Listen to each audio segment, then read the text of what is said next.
जी बेटे, एक्सरसाइज का सवाल नंबर है 3। सबक का खुलासा लिखें।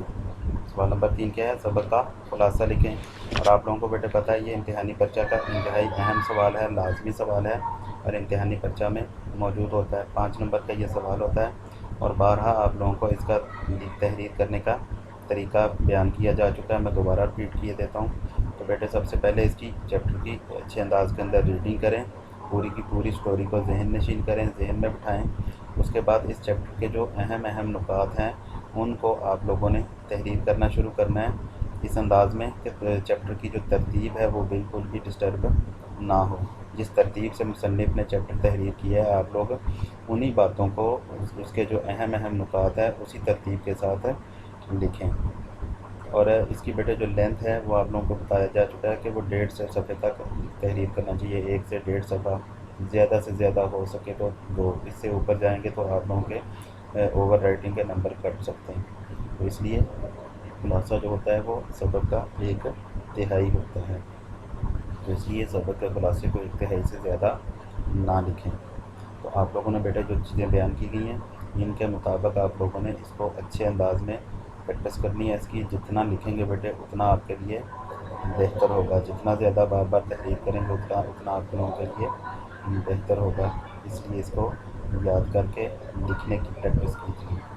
जो बच्चे इसकी खुद से प्रैक्टिस नहीं कर पा रहे वो हेल्पिंग बुक से इसकी मदद ले सकते हैं। शरह सरमाया से बेहतर है अपने उनके लिए।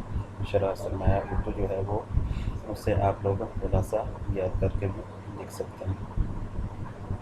लेकिन ये भी ज़हन नशीन कीजिए कि खुलासा लिखने से पहले इस तरह इब्तिदा की जाए कि मुसन्निफ़ कहते हैं कि आप लोगों ने चूँकि अपनी बात नकल नहीं करनी, मुसन्निफ़ की बात को नकल करना है। तो लेकिन अल्फाज आपके होंगे, बात मुसन्निफ़ की होगी।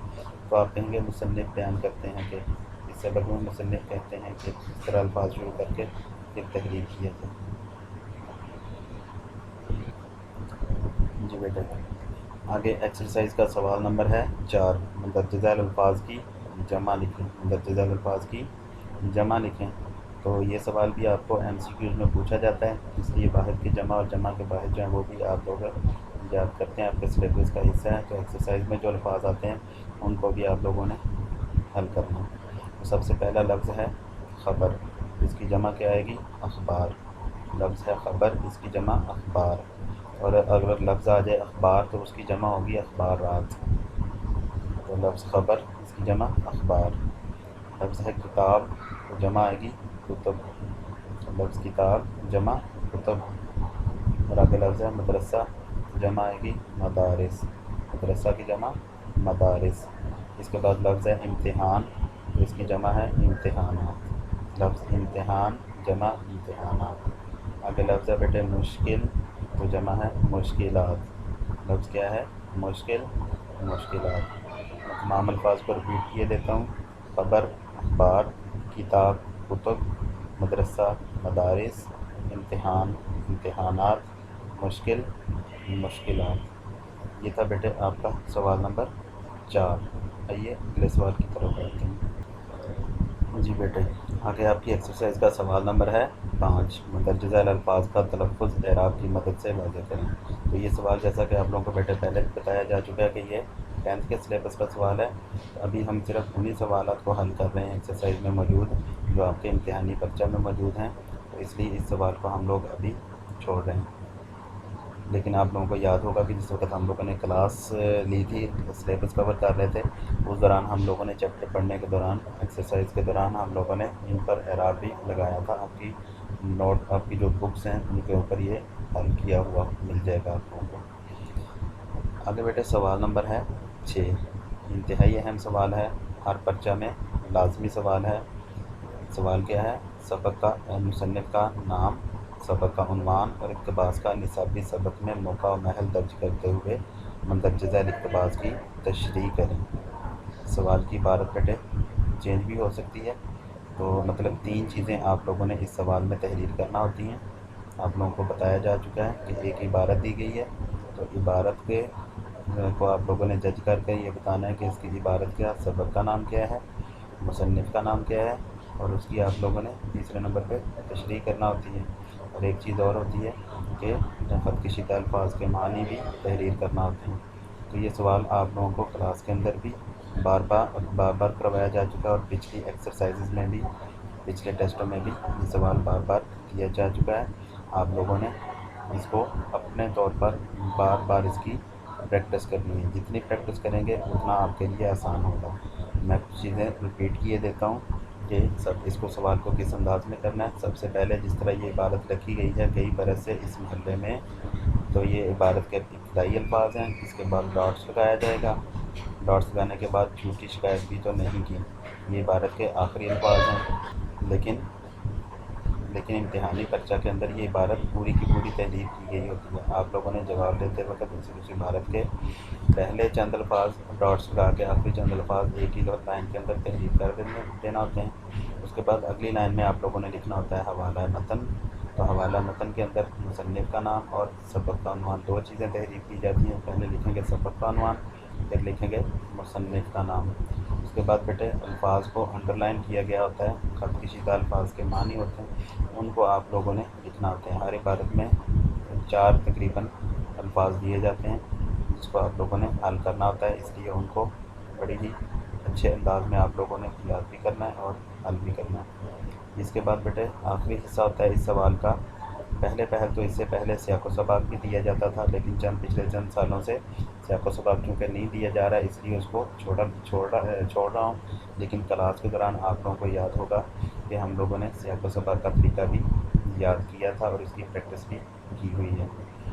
تو چونکہ ہم لوگ ریویژن کے طور پر چل رہے ہیں اس لیے میں سوال کے اصل جو امتحانی پرچہ میں پوچھا جا رہا ہے آج کل اس کے مطابق جواب دے رہا ہوں۔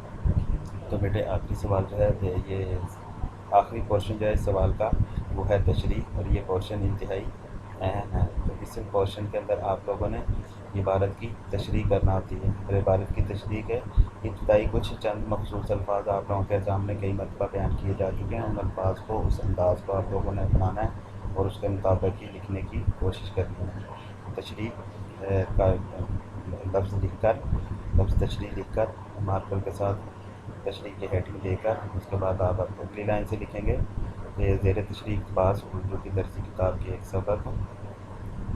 سبق کا عنوان آگے لکھ دیں گے، مشہور سلیق کی گفتگو کہ تقریباً اس حصے سے لیا گیا ہے، ابتدا سے ہے، انتہا سے ہے، آخر سے ہے، یہ تقریباً آخر سے ہے تو آپ تقریباً آخر سے لکھا گیا ہے، ٹھیک ہے۔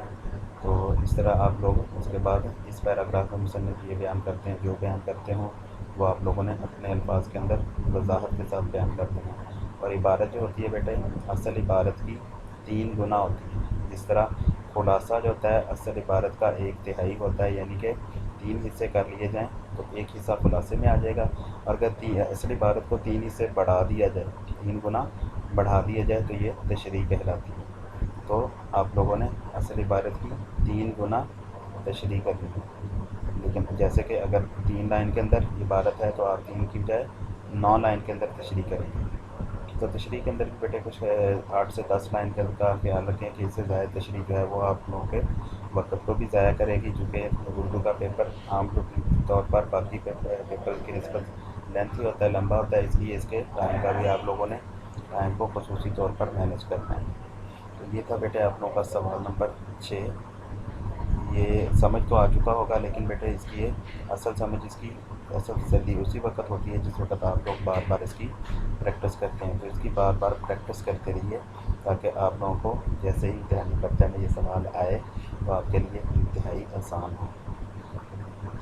آگے بیٹے سوال نمبر 7، خالی جگہ ہے۔ یہ خالی جگہ امتحانی پرچہ میں MCQs کے طور پر دی جا سکتی ہے، تو اس لیے اس کو بھی حل کر لیا جائے تو مناسب ہے، تاکہ ایسا نہ ہو کہ خالی جگہ یہ دے دی جائے اور 4 آپشن دے دیے جائیں اور آپ اس کے وقت آپ کو یہ حل نہ کرنے کی وجہ سے آپ سے مس ہو جائے یہ سوال، اس لیے میں اس کو بھی حل کیے دیتا ہوں۔ تو سوال ہے متن کو مد نظر رکھتے ہوئے خالی جگہ پور کریں۔ متن کو مد نظر رکھتے ہوئے خالی جگہ پور کریں۔ سلیم کی عمر اس وقت کچھ کم 10 برس کی تھی، تو کیا آئے گا اس میں 10 برس۔ سلیم کی عمر اس وقت کچھ کم ڈیش برس کی تھی، 10 برس اس میں آئے گا۔ آگے بیٹے سوال ہے تو